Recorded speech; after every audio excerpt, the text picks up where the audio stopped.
आइए हम लोग जो 3 फरवरी को 2021 को केमिस्ट्री के 12th का जो एग्ज़ाम हुआ है उसका हम लोग ऑब्जेक्टिव का सॉल्यूशन देखते हैं।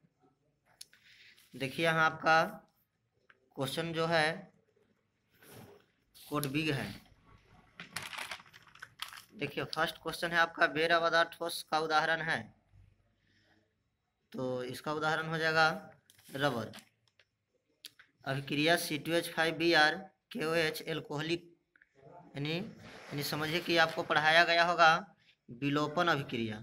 विलोपन अभिक्रिया आप लोग पढ़े होंगे तो उसमें बताया गया होगा यह एक प्रकार का हैलो एल्केन है। जब हैलो एल्केन को एल्कोहलिक KOH की उपस्थिति में अभिक्रिया कराते हैं तो डबल बॉन्ड अर्थात एल्कीन का निर्माण होता है। सही आंसर हो जाएगा ए। फोटोग्राफिक फिल्म प्लेट में किसका आवश्यक घटक होता है?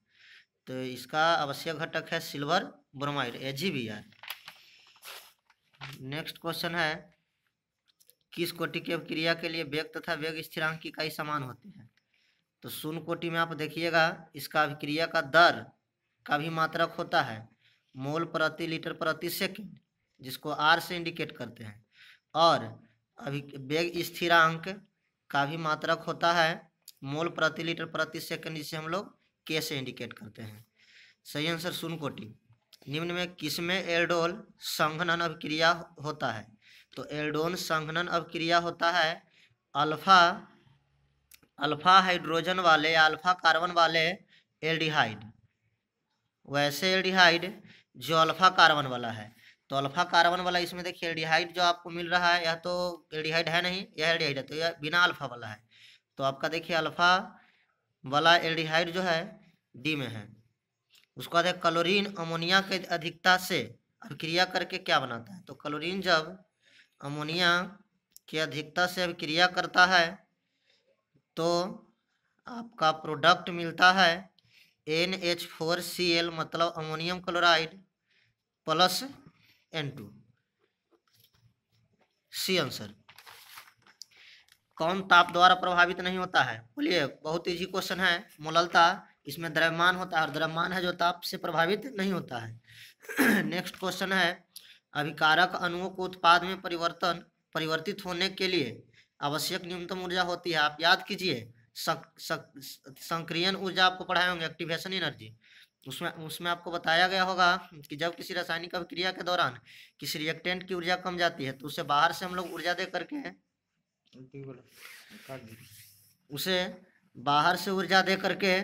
हम लोग अभिक्रिया पूरा कराते हैं, जिस ऊर्जा को हम लोग संक्रियन ऊर्जा कहते हैं, और इसका सही आंसर सी होगा।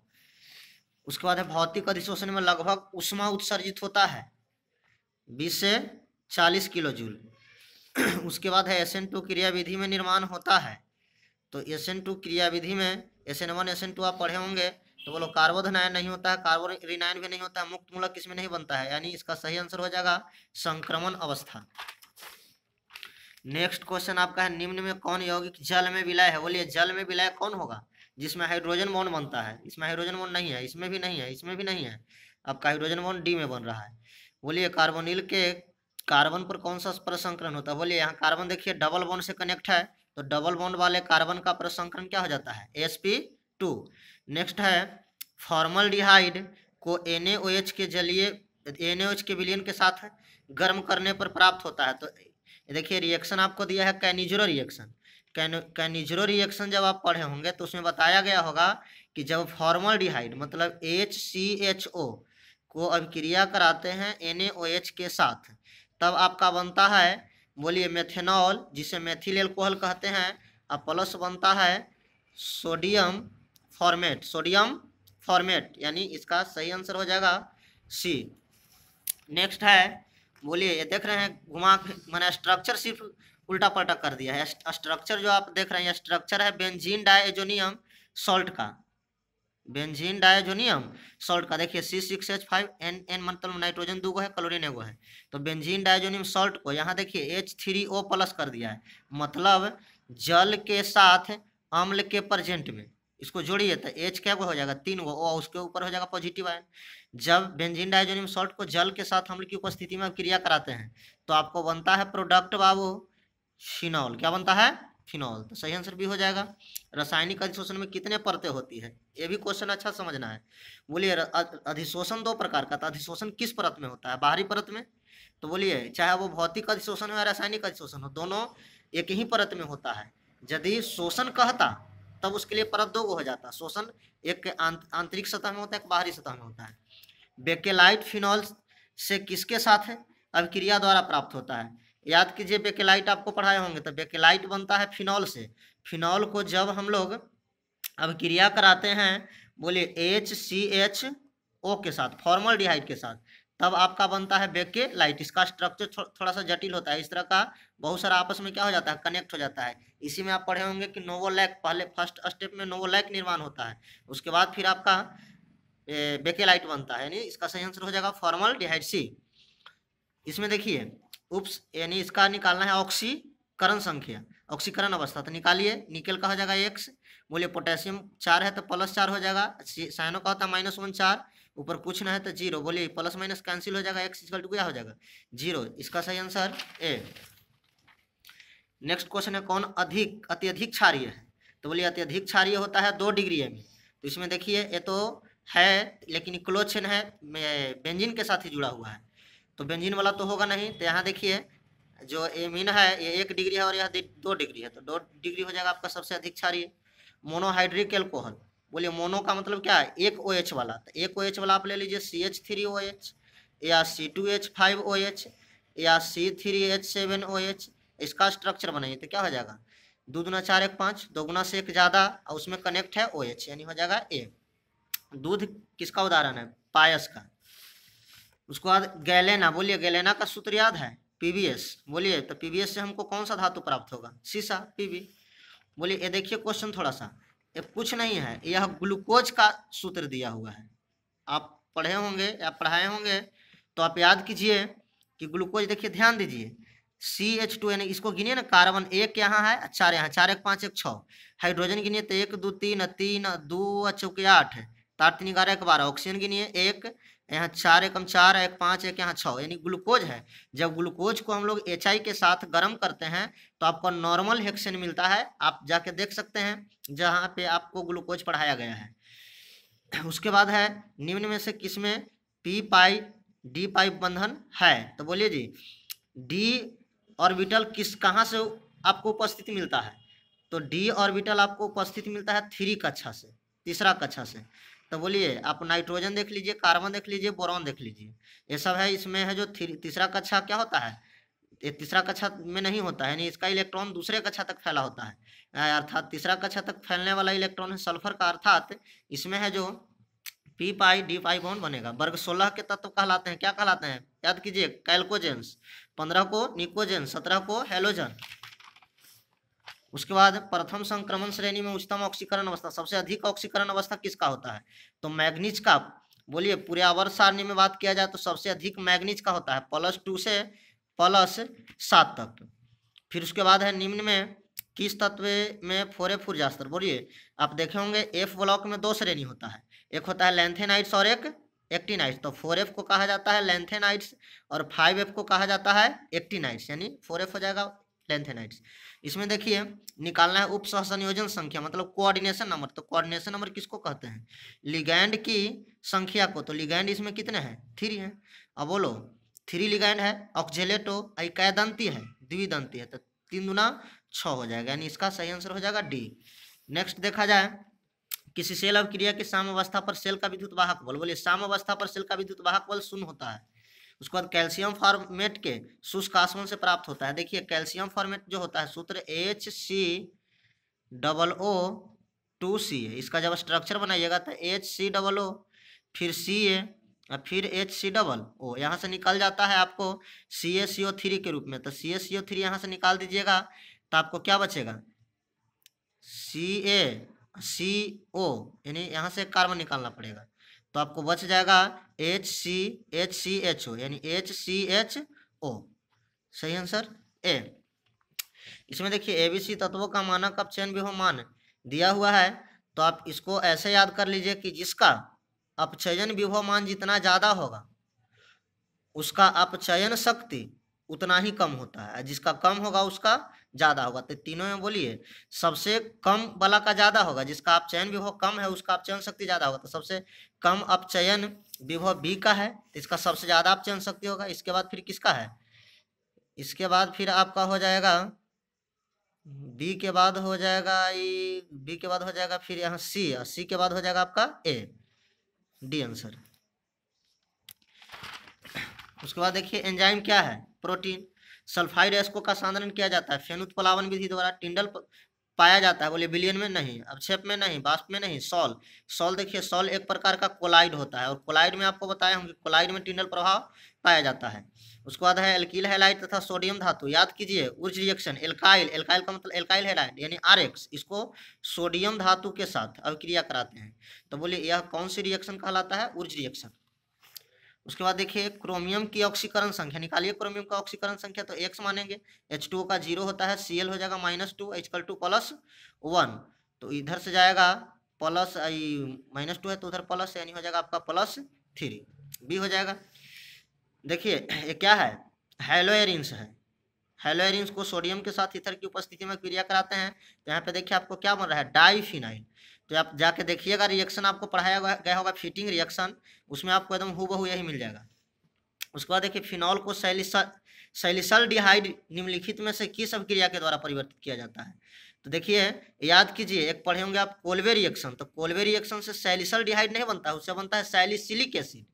तो कोल्वे से बनता है सैलिसिलिक एसिड, उसका स्ट्रक्चर याद कीजिए, फिनॉल के साथ जुट जाता है COOH, सैलिसिलिक एसिड। लेकिन सैलिसिलिक एसिड नहीं कह रहा है, सैलिसल्डिहाइड। तो सैलिसल्डिहाइड आपको बनता है रीमर टीमर रिएक्शन के द्वारा, और यह है आपका फार्मूला स्ट्रक्चर जो होता है आपका सैलिसल्डिहाइड का होता है। सही आंसर सी। नेक्स्ट क्वेश्चन है प्राथमिक एमीन की पहचान किसके द्वारा की जाती है। तो बोलिए प्राथमिक एमीन की पहचान किया जाता है कार्बाइल एमीन रिएक्शन द्वारा, जो आपको क्लोरोफॉर्म तथा KOH के साथ अभिक्रिया कराने पर प्राप्त होता है। तो इसका सही आंसर हो जाएगा बी, एस्कॉर्बिक अम्ल है। बोलिए एस्कॉर्बिक अम्ल एक विटामिन का नाम है, जिसको हम लोग कहते हैं विटामिन सी। विटामिन सी का नाम है क्या, एस्कॉर्बिक अम्ल।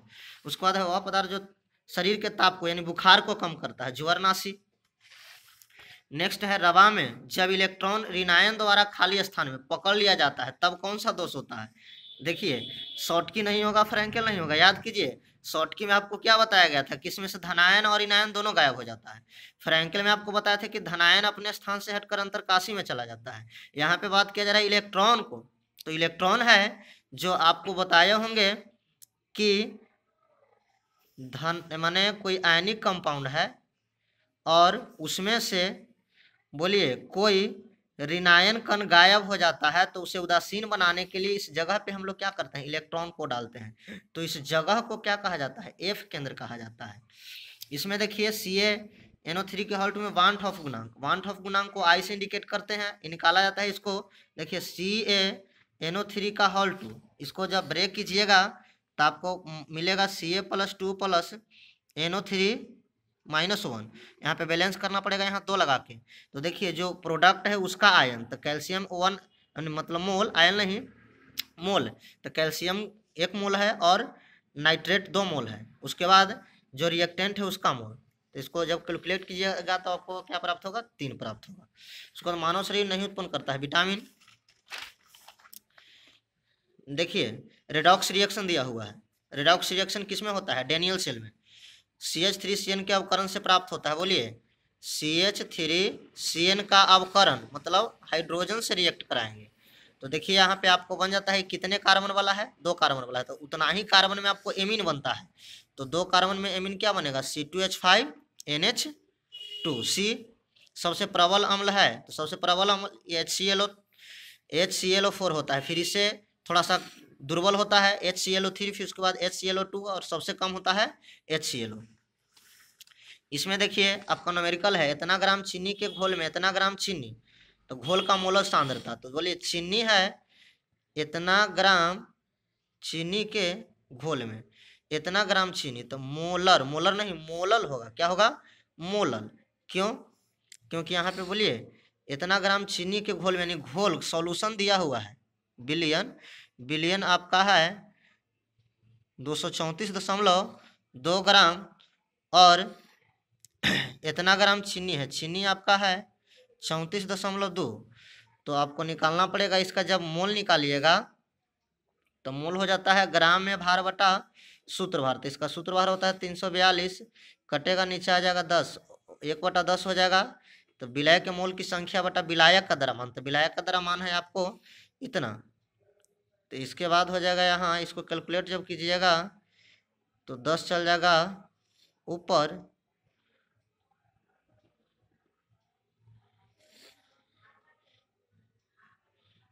इतना ग्राम, यानी ध्यान दीजिए, ये लगता है कि मोलरता होगा, मोलरता होगा। इतना ग्राम चीनी के घोल में, इतना ग्राम चीनी है तो चीनी तो हो गया इतना। उसके बाद घोल, घोल का मतलब विलियन है इतना, तो चीनी हो गया आपका विलय, विलय ओ सॉरी, तो हमको विलायक न चाहिए, तो 1/10। अब विलायक घटा लेंगे विलियन में से, 234.2 में से घटा लेंगे हम लोग 34.2, यानी 200 आपका बचेगा। 1 हो जाएगा, यहाँ हो जाएगा कितना 2000 केजी में, तो केजी में ऊपर क्या हो जाएगा 1000, तो 3 जीरो से 3 जीरो खत्म, 1/2 यानी हो जाएगा। इससे भी आंसर नहीं आ रहा। अच्छा, इसको बना के देख लीजिएगा, थोड़ा सा टाइम कम है इसलिए आगे देखिए, बन जाएगा। निम्न अभिक्रिया का प्रमुख प्रतिफल, देखिए क्लोरोफॉर्म को ऑक्सीजन के साथ प्रकाश की उपस्थिति में अभिक्रिया कराते हैं तो बनता है आपको फॉस्जिन गैस COCl2। इसके बाद देखा जाए IUPAC प्रणाली में सीटोन का नाम है, बोलिए सीटोन का सूत्र क्या होता है CH3COCH3। तो इसका IUPAC नाम, तो इसका IUPAC नाम क्या हो जाता है प्रोपेनोन। अनुचुंबकत्व तो प्रदर्शित करने वाला पदार्थ है, बोलिए ऑक्सीजन। ऑक्सीजन अनुचुंबकीय होता है क्योंकि इसमें अनपेयर इलेक्ट्रॉन होता है। जितने भी आपको अणु होते हैं, यानी यौगिक जो होते हैं, यौगिक आपका अनुचुंबकीय नहीं होता है, ऑक्सीजन आपका हो जाएगा। इसके बाद देखिए मिथाइल एमीन को बनाया जाता है, बोलिए मिथाइल एमीन को बनाया जाता है किस रिएक्शन द्वारा, हॉफमैन ब्रोमाइड रिएक्शन के द्वारा। कॉपर पाइराइट का सूत्र होता है CuFeS2। फिर उसके बाद देखिए 0.01 m ग्लूकोज विलियन की तुलना में इस विलियन के हिमांक में अवनमन है, बोलिए हिमांक में अवनमन। बोलिए जितना भी अनुसंख्य गुण है वो सब किस पे डिपेंड करता है, बोलिए तो आपको कणों की संख्या पे डिपेंड करता है। तो जब देखा जाए तो ग्लूकोज है जो मतलब आयंस में नहीं टूटेंगे C6H12O6, लेकिन इसको जब तोड़िएगा MgCl2 को तो यह टूट जाएगा Mg+2 और फिर Cl-1। इसको बैलेंस कीजिएगा तो यहाँ 2 लगाना पड़ेगा, तो यहाँ जो देख रहे हैं 3 मोल हो गए हैं और यह 1 मोल है, तो इसके तुलना में यह कै गुना हो जाएगा, तो लगभग 3 गुना हो जाएगा। उसके बाद देखिए ज्विटर आयन बनाने में कौन समर्थ है, तो बोलिए ज्विटर आयन में 2 चीज़ होता है, एक होता है एमीन और एक होता है कार्बोक्सिलिक एसिड, डी हो जाएगा। प्रगलन विधि में धातु के ऑक्साइड के चयन में प्रयुक्त होता है, बोलिए कार्बन के द्वारा। एक शून्य कोटि की अभिक्रिया A+B प्रोडक्ट देता है C के लिए दर है, तो बोलिए शून्य कोटि में रिएक्टेंट के जो सांद्रण होता है उसका पावर कितना होना चाहिए 0 होना चाहिए, समझे। तो हो जाएगा इसका सही आंसर A। फिर उसके बाद है आपका अभिक्रिया CH3Cl यानी एल्काइल साइनाइड यानी मिथाइल साइनाइड को जल के साथ अम्ल की उपस्थिति में अभिक्रिया कराते हैं। तो देखिए अभिक्रिया 2 स्टेप में होता है, तो CH3CN को जब जल के साथ अम्ल की उपस्थिति में अभिक्रिया कराइएगा तो आपको बनेगा CH3CONH2। फिर इसको दोबारा रिएक्ट करवाइएगा तो आपको बन जाता है CH3COOH। तो फाइनल प्रोडक्ट आपको क्या मिलेगा CH3COOH। नेक्स्ट क्वेश्चन देखिए, निम्न में कौन सा बंध सबसे ज़्यादा प्रबल होता है, तो बोलिए ऐसे ना समझ में आए तो इसको ऐसा समझना, इलेक्ट्रॉन बंध होता है। ऐसे देखिए F2Cl2 fluorine chlorine bromine iodine, ऊपर से नीचे आने पे बोलिए आपका क्या होगा घटेगा, समझे। लेकिन यहाँ जो बंध की प्रबलता है ऊपर से नीचे आने पर घटेगा, तो इसके हिसाब से बोलिए होना चाहिए था किसका फ्लोरीन का। लेकिन बोलिए आप पढ़े होंगे इलेक्ट्रॉन बंधुता में कि इलेक्ट्रॉन बंधुता बोलिए सबसे अधिक किसका होता है क्लोरीन का होता है। उसके बाद है विटामिन ए कहलाता है, बोलिए विटामिन ए का रासायनिक नाम क्या होता है रेटिनॉल। हमारे हमेशा स्वतंत्र अवस्था में पाया जाने वाला धातु है, हमेशा स्वतंत्र अवस्था में कौन रहता है सोना। लोहे का जंग लगने से रोकने का सबसे अच्छा तरीका है, बोलिए लोहा को जंग लगने से बचाने का तरीका आपको बताए होंगे, क्या इसमें से कोई मेथड आपको दिखाई दे रहा है? आयरन कैथोड बनाकर, खारे जल में इसे रखकर? नहीं, इसमें से कोई नहीं होगा। इथॉक्सी इथेन, बोलिए इथॉक्सी इथेन का सूत्र क्या होगा? C2H5O C2H5। बोलिए निम्न में से किस में मैग्नीशियम पाया जाता है? क्लोरोफिल में। हीमोग्लोबिन में पाया जाता है आयरन, इसमें पाया जाता है आपका क्लोरोफिल में मैग्नीशियम। निम्नांकित अभिक्रिया का प्रमुख प्रतिफल है, बोलिए नाइट्रोबेंजीन को एसएन तथा HCl के साथ अब क्रिया कराते हैं तो आपको एनिलीन प्राप्त होता है, या बेंजेनामीन इसको कह सकते हैं। यहाँ पे NH, तो इसका सूत्र हो जाएगा C6H5NH2। सही आंसर बी। नेक्स्ट क्वेश्चन, निम्नलिखित में कौन कृत्रिम कृत्रिम मिठाई या मधुरक ही करता है? सैकरीन, एस्पारेटम, सोडियम साइक्लोमेट, इनमें से सभी हो जाएगा। निम्न में कौन सा प्राकृतिक बहुलक है? बोलिए protein, nylon 6, nylon, Buena S, Terylene. बोलिए तो नाइलॉन 6 है जो, बोलिए जो प्राकृतिक नहीं है, कृत्रिम है। ब्यूना एस भी कृत्रिम है, टेरिलिन भी कृत्रिम है, तो उसमें प्राकृतिक हो जाएगा आपको प्रोटीन। हेक्सा एमाइन प्लेटिनम, बोलिए हेक्सा एमाइन, एमाइन का मतलब एमीन क्या को होना चाहिए? 6 गो। उसके साथ बोलिए प्लेटिनम PT, और उसके बाद है 4, ऑक्सीडेशन नंबर कितना आना चाहिए? 4, उसमें क्लोराइड मतलब क्लोरीन, तो क्लोरीन की संख्या क्या हो जाएगा? 4 गो। इसका सही आंसर हो जाएगा ए। नेक्स्ट है, निम्नलिखित में कौन अक्रिस्टलीय ठोस का उदाहरण है? कांच। कौन निम्न में कौन अनुसंग गुणधर्म है? प्रासरण दाब, अनुसंग गुणधर्म 4 होता है। इसमें देखिए 1 मोल Al+3 यानी 1 मोल एल्युमिनियम को एल में यानी एल्युमिनियम में अपचयन के लिए कितने आवेश की आवश्यकता होगी? तो बोलिए 1 मोल एल्युमिनियम को अपचयित करने के लिए आपको 3 मोल इलेक्ट्रॉन की आवश्यकता है, और 1 मोल इलेक्ट्रॉन का आवेश जो होता है 96,500 कूलम होता है। तो 3 मोल इलेक्ट्रॉन के लिए 3 से इसमें क्या कीजिएगा? गुना कर दीजिएगा, तो गुना कीजिए तो हो जाएगा 96,500, 3 से 18, 5 से 15, 1 16, और 3 27, 1 28, यानी 28 दशमलव, यानी लगभग 28 दशमलव आएगा आपका, हो जाएगा यह। एक क्वेश्चन फिर से देख लिया जाए, जो आपको न्यूमेरिकल छूट गया था, न्यूमेरिकल को बना लेते हैं, ऐसा ना कहिए कि नहीं बना। देखिए क्वेश्चन आपका था इतना ग्राम चीनी के घोल, तो घोल का मतलब क्या हुआ? बिलियन। बिलियन आपका कितना दिया हुआ? बिलियन आपका है 234.2 ग्राम। उसके बाद है चीनी, तो इसमें चीनी आपका कितना है? तो चीनी है 34.2 ग्राम। तो घोल का मोलर सांद्रता, तो मोलर सांद्रता नहीं, मोलल सांद्रता, जिस मोलरता तो यहाँ संभव नहीं है, क्यों? क्योंकि मोलरता में हम लोग को चाहिए आयतन। क्या चाहिए? आयतन, तो यहाँ आयतन नहीं है, तो मोललता निकल सकता है। तो मोललता निकाल लेते हैं। तो मोललता का फॉर्मूला क्या होता है? विलय के मोल की संख्या बटा विलायक का द्रव्यमान kg में। तो विलय का पहले मोल निकालेंगे, तो मोल बराबर क्या होता है? ग्राम में भार। तो ग्राम में भार आपका कितना है? 34.2, और बटा सूत्र भार, तो इसका सूत्र भार निकालिएगा तो 342, दशमलव हटाएंगे नीचे आ जाएगा 10, इसी खत्म, यानी 1/10 हो जाएगा। मोल आ गया इतना मोल। अब निकाल लेते हैं मोललता, तो मोललता बराबर क्या हो जाता है? विलायक के मोल की संख्या, तो विलायक के मोल की संख्या 1/10।